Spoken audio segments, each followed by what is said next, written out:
बिस्मिल्लाहिर्रहमानिर्रहीम। अस्सलाम वालेकुम। कैसे हैं आप सब लोग? उम्मीद करती हूँ कि सब खैरियत से होंगे। तो आज हम बनाएंगे बहुत ही लजीज और बहुत ही जायकेदार बीफ पाई रेसिपी। टमाटर और प्याज के साथ तैयार किए जाने वाले शेप पाई, जिसे हम तैयार करेंगे बिल्कुल नए तरीके से। बहुत ही आसान एक अलग सी रेसिपी। उम्मीद करती हूँ कि आपको बहुत ही पसंद आएगी। इसकी तैयारी के लिए हम लेंगे सबसे पहले प्रेशर कुकर और इसमें हम डाल देंगे आधा कप तेल या घी। साथ ही हम इसमें शामिल कर देंगे 2 बारीक कटी हुई प्याज। अभी हमने प्याज को इतनी देर तक फ्राई कर लेना है कि इसके कलर को डार्क नहीं करना।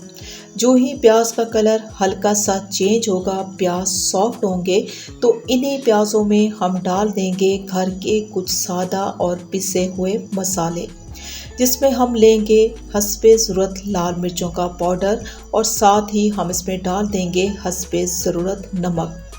1 चम्मच भर के लेंगे हल्दी पाउडर।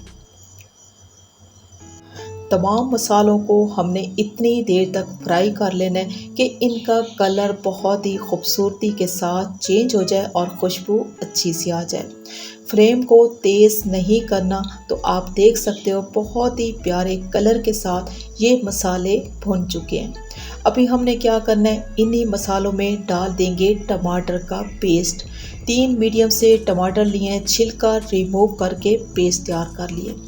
अब इस पेस्ट को हमने प्याज के साथ इतनी देर तक पकने देना है कि टमाटर का जो पानी है वो मुकम्मल तौर पे खुश्क हो जाए।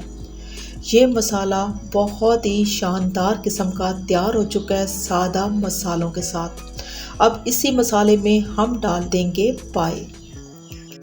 अगर आपके पास 2 पाई हैं या 4, तो आपने इस रेसिपी को सेम मेरे तरीके से ट्राई करना है। साथ ही हम इसमें डाल देंगे लहसुन और अदरक का पानी। 3 बड़ी कट्टियाँ लहसुन की लिए हैं और 1 बड़ा टुकड़ा अदरक का। 1 गिलास पानी डाल के इसका पेस्ट तैयार किया और पेस्ट को हमने छान लिया। साथ ही हम इसमें डाल देंगे सादा पानी और पानी हम इतना लेंगे जिसमें तमाम पाए डिप हो जाए।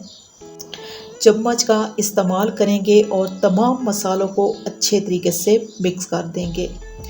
अभी हम लगाएंगे ढक्कन और 1 विसल आने के बाद फ़ौरन से फ्लेम को स्लो कर देंगे। दम वाली आंच पे ठीक 2 घंटे और 40 मिनट का टाइम लगाएंगे। साथ ही आपसे शेयर करेंगे वो खड़े मसाले जो इस रेसिपी के जायके और खुशबू को डबल कर देंगे। अगर आपने मेरी इस रेसिपी को ट्राई करना है तो इन मसालों का आपके पास होना लाजमी है। मसालों की कितनी मिकदार होनी चाहिए और किस टाइम पे इन मसालों का इस्तेमाल होगा, तो रिक्वेस्ट है कि वीडियो को मुकम्मल वॉच करें ताकि आप इस रेसिपी को समझ सकें।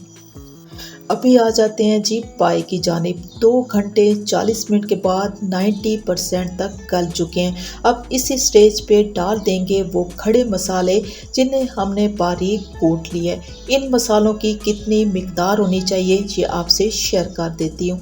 1 बड़ा चम्मच साबुत सूखा धनिया, 1 बड़ा चम्मच साबुत ज़ीरा, बहुत ही कम मिकदार में जायफल जावित्री, सौंफ, 1 चम्मच अजवाइन, आधा चम्मच, 1 बादियान का फूल, 3 बड़ी इलायची और 6 छोटी इलायची। दोबारा से ढक्कन लगाएंगे और ठीक 20 मिनट तक दम वाली आंच पे पकने देंगे। 20 मिनट के बाद हम चेक कर लेते हैं। फाइनल लुक के साथ ये पाई 100% तक गल चुके हैं। देखने में बहुत ही खूबसूरत, जायके और खुशबू में बहुत ही शानदार। पाए बनाने की बहुत ही आसान एक अलग सी रेसिपी। इस रेसिपी को ज़रूर ट्राई कीजिएगा मेरे तरीके से, क्योंकि इन्हें बनाना बहुत ही आसान है और ये जायके में बहुत ही मज़ेदार तैयार होते हैं। चूल्हे को हमने ऑफ कर दिया। इस पे हम डाल देंगे पिसा हुआ गरम मसाला, तो थोड़ी देर के बाद तमाम रोगन ऊपर आ जाएगा।